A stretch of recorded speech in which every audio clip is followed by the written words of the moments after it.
Tras la noticia, un programa que examina la información oficialista de Cuba en busca de la verdad que el régimen castrista esconde a los cubanos. Tras la noticia, un análisis de las informaciones más relevantes que impactan al hemisferio occidental. Tras la noticia, conducido por la periodista Cari Roque. Saludos amigos y muy buenas tardes, sean bienvenidos a una nueva emisión de Tras la Noticia para julio 19 del año 2019.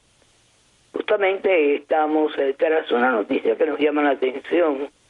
Ayer se produjo en la sede de Patria de Martí un evento muy interesante, muy importante, que fue patrocinado y dirigido por el profesor Julio Schilling, en coordinación con un grupo de colaboradores de este tanque de pensamiento que se llama Patria de Martí. Y nos llama la atención porque justamente en su fundación en el año 1990, quizás muchos jóvenes cubanos no habían nacido e ignoran cómo se crea el Foro de Sao Paulo. Pero me llama la atención, y de paso quiero darle la bienvenida al profesor Julio Schilling, a quien tengo en la línea telefónica, para conocer, Julio, ¿por qué retomas con tanta fuerza en este momento, en el siglo XXI, cuando la región ha cambiado? Aunque hay movimientos totalitarios, autoritarios, dictatoriales como el de Cuba, de Venezuela y Nicaragua, retomas nuevamente este foro de Sao Paulo, y no sé si es que te percataste de la visita que hizo Diosdado Cabello a Cuba para justamente reactivar el foro de Sao Paulo. Pero quiero tu opinión, porque no es menos cierto que todo esto ocurre, y para que el pueblo cubano esté informado, cuando cae el bloque soviético, indudablemente Cuba se queda total y absolutamente desprovista de apoyo ideológico. Y Cuba siempre quiso globalizar su ideología en el mundo entero. Recordemos las tricontinentales, recordemos la misma creación de las cumbres iberoamericanas, donde siempre trataban de dejar fuera Estados Unidos. Pero te llamó la atención la visita de un hombre que no es del gusto de la tiranía, pero que es el hombre que manda verdaderamente en este momento en Venezuela a Cuba para la creación y activación del Foro de Sao Paulo. Mira, el primero, encantado desde siempre contigo, y te felicito a ti siempre por la sensibilidad patriótica de tener la inquietud sobre una institución como el Foro de Sao Paulo, porque la realidad es que, y por eso nuestra insistencia en Patria de Martí, como tú bien señalas, de en todo momento no perderle la vista, porque el comunismo es una enfermedad, es un mal, y cualquier médico que pretende operar necesita tener un buen entendimiento de cuál es el problema para poder precisamente aplicarle la medicina apropiada. Entonces, el Foro de Sao Paulo revitalizó el comunismo internacional, o sea, ha colocado al castrocomunismo en el papel que tenía la Unión Soviética, excepto sin los recursos financieros. Entonces, pues, por medio de otros actores de la cual ellos, pues, consolidado la relación, pues, de ahí es donde ha venido el financiamiento. Y el Foro de Sao Paulo, pues, fue el mecanismo donde se coordinó en el año 1990, como tú bien señalaste, al caer el comunismo soviético, que representó una mutación del comunismo no la caída del comunismo, el comunismo tal como la Unión Soviética lo había promovido, que sin duda fue la base internacional hasta ese año. A partir de ahí y durante las décadas de los 90, pues Cuba comunista cosechó una serie de formulación metodológica para llegar al poder que dieron los resultados en la década de los 2000. O sea, y podemos señalar la llegada al poder de Hugo Chávez, de los Kirchner en Argentina, de Daniel Ortega retornar al poder, el propio Putin entra en la década de los 2000, o sea, todo lo que se estuvo elaborando en Bolivia, en Ecuador, todo lo que se estuvo trabajando durante los 90, que fue de nuevo transformar la subversión comunista de las ciudades y los campos rurales por vía de las armas a penetrar instituciones democráticas, formar parte del proceso político, incluir y penetrar sindicatos y una serie de organizaciones no gubernamentales, presentar organizaciones de pantalla que tienen la función de aparentar como que representan intereses de derechos humanos, una serie de cosas para precisamente impactar los procesos políticos en las democracias. Entonces, una vez que llegan al poder, pues entonces promueven crisis dentro de la estructura para reformar las constituciones, que les da una licencia legal para perpetuarse en el poder. Entonces, por supuesto que cómo iban a lidiar con la economía también se transformó. En otras palabras, ya la rigidez que existía cuando la Guerra Fría que se llevó a cabo principalmente en los Estados Unidos y la Unión Soviética, donde eran una economía libre y capitalista y la otra economía centralizada, bueno, todo eso se modificó. Todo eso, que los chinos eso lo entendieron mucho antes.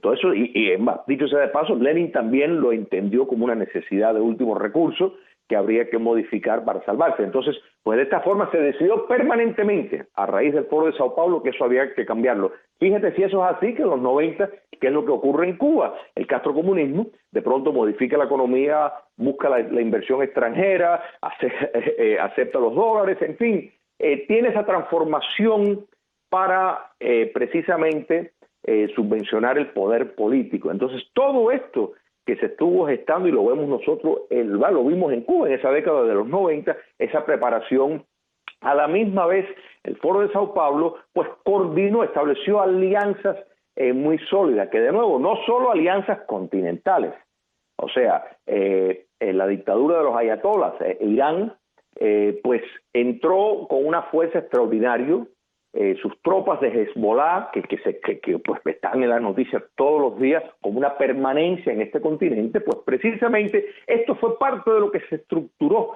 en el Foro de Sao Paulo. La introducción de Corea del Norte para servicio en el robo de inteligencia y de información, que siempre los norcoreanos han hecho en gran medida mucho del trabajo sucio de los chinos, mientras chinos presentaba la imagen de que era un actor global económico para respetar y dejaba que los norcoreanos hicieran el trabajo sucio, y ellos pues que lo seguían haciendo, pero utilizaban terceros actores. Todo esto formó parte de lo que se estructuró y lo vemos hasta nuestros días. Lo vemos, por ejemplo, en este momento, la preparación, por ejemplo, para ver si logran que Cristina Kirchner, para darte un ejemplo, salga electa en Argentina. Entonces estamos viendo la coordinación de traspaso de fondos, estamos viendo la coordinación con sindicatos en Argentina que están penetrados totalmente por el comunismo internacional, con el fin de interrumpir los procesos para presentar la mayor posibilidad posible a que lleguen al poder, y una vez que lleguen al poder es el correr para tratar de permanecer. Esto no lo lograron, porque hay que entender bien, el castrocomunismo fue un agente sumamente proactivo al servicio del comunismo internacional desde el 1 de enero de 1959. Es más, no es casualidad que una de las primeras cosas que hacen es romper, destruir todos los récords que había de la recogida de inteligencia que establecían los claros lazos entre la KGB y Fidel y Raúl Castro, y Moscú tuvo un papel central. Eso se destruyó y Cuba pues estuvo al servicio del comunismo internacional. No solo fue subvencionado por la Unión Soviética, pero estuvo a servicio de promover a través de todo el continente. Pero los logros fueron revertidos porque fueron enfrentados como se tiene que hacer con estos regímenes, por las armas. O sea, había una guerra ideológica, una guerra económica, pero a la misma vez no había la timidez de no querer usar la fuerza ante movimientos que sí utilizaban la fuerza y la violencia y el terror. Entonces, por eso es que pudieron revertir en todos esos países donde llegaron al poder, pudieron revertir la comunicación de esos países y pudieron prevenir en países donde había el alto riesgo de que insurrecciones marxistas llegaran al poder. La hoja de expediente de éxito fue un fracaso porque no lograron quedar un país. Cuba comunista permanecía la única dictadura comunista que había sobrevivido. Sí, pero hay algo muy interesante, Julio, y perdóname que te interrumpa porque el tiempo se me viene encima. Cuando Hugo Chávez toma el poder en 1998 en Venezuela, es cuando se comienza a ver el cambio del porqué del Foro de Sao Paulo. Hasta ese momento Cuba y otros países habían querido subvertir el orden en la región por medio de guerrillas, con instrumentos de violencia, y se dieron cuenta de que la mejor forma de llegar y empoderarse era mediante las urnas. Recordemos que Michelle Bachelet formó parte del Foro de Sao Paulo y tomó el poder en el 14. Salvador Sánchez Serén al frente del Farabundo Martí de Liberación en el 14, y así sucesivamente. Ahora, mi última pregunta a ti: ¿qué posibilidad existe hoy de que este Foro de Sao Paulo se lleve adelante en Venezuela, donde aparentemente se va a llevar en este año o en el próximo año, donde en este instante existe una ambivalencia, donde no se sabe lo que va a ocurrir, y justamente es Diosdado Cabello, el hombre que no le gusta a los castristas, el cual no es el verdadero simpatizante del régimen castrista tampoco, va a Cuba a crear las condiciones para que en Venezuela se lleve adelante el próximo Foro de Sao Paulo. Quisiera tu respuesta breve, que me queda poco tiempo. Cómo no, mira, es el papel de Diosdado Cabello es fundamental porque es el contacto principal entre una de las fuentes de ingreso que tiene este movimiento subversivo continental que lidera Cuba comunista, y eso es el narcotráfico. Entonces, esto lo que vamos a ver en la reunión la semana que viene en Caracas del Foro de Sao Paulo es un respaldarazo a la dictadura Castro, Chávez, Maduro comunista.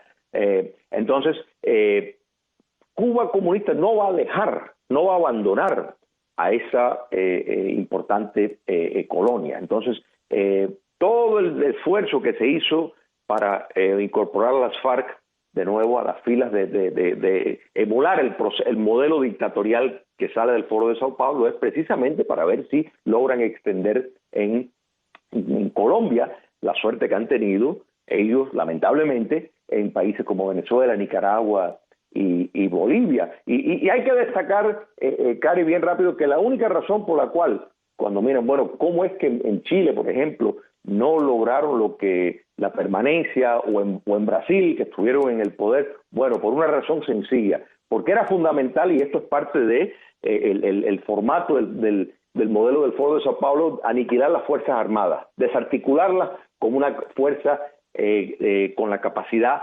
para reforzar la democracia cuando se está violentando. Entonces, eso no lo lograron en Brasil, en gran parte gracias a Bolsonaro. Eso no lo lograron en Chile, no lo lograron en Honduras. Por eso Honduras hoy es un país libre y no forma parte de este cartel socialista. Entonces, no en todos los países han tenido ese éxito. En Nicaragua fueron aniquiladas las Fuerzas Armadas.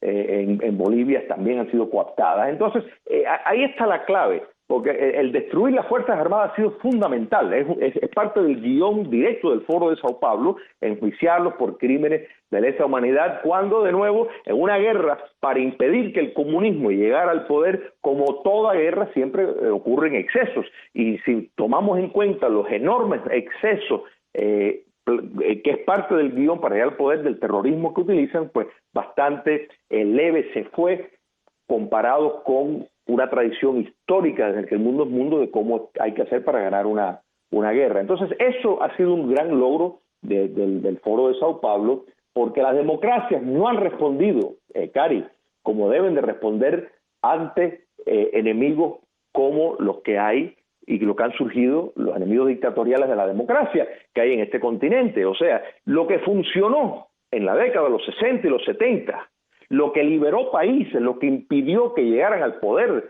eso es lo que hace falta ahora. Sin eso no va a haber salvación, y el Foro de Sao Paulo pues existe con ese propósito. Pero hay que entender que el Foro de Sao Paulo es mucho más que una reunión de par de días con declaraciones y discursos y todo eso. No, el Foro de Sao Paulo opera el año entero. Su centro de mando está en Cuba. O sea, el Foro de Sao Paulo es simplemente un mecanismo donde ahí elaboran con determinados contactos, es un movimiento para servir de espaldarazo, para dar los entusiasmos, elevarlos, las expectativas y todo eso ante los retos que los tienen, por supuesto. O sea, ellos no están contentos con que en Brasil está Bolsonaro o que Duque haya ganado en Colombia, sin lugar a dudas, no es lo que ellos hubieran querido, pero siguen luchando para revertir eso. Entonces, precisamente ese es el papel. Vamos a oír mucho hablar de Lula, vamos a oír respaldo al dictador Daniel Ortega, vamos a ir, por supuesto, el caso de Venezuela va a ser lo que primero se va a estar hablando, a Trump lo van a estar atacando de principio a fin. O sea que esto es parte del propósito para promover las pasiones más bajas, que siempre es el punto emotivo que busca el comunismo, como atraen a determinadas masas.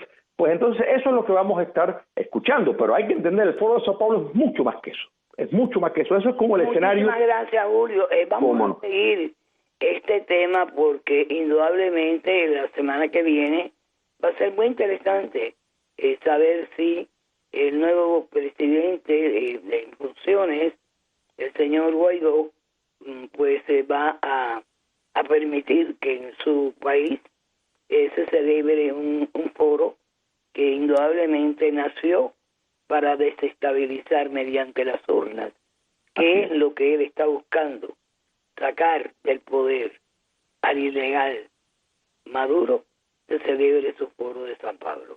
Gracias, Julio. Y gracias a ti, que un abrazo. Una visión muy clara y muy determinante de explicarnos el por qué retoman este tema en un momento donde quizás muchos ya lo tenían olvidado.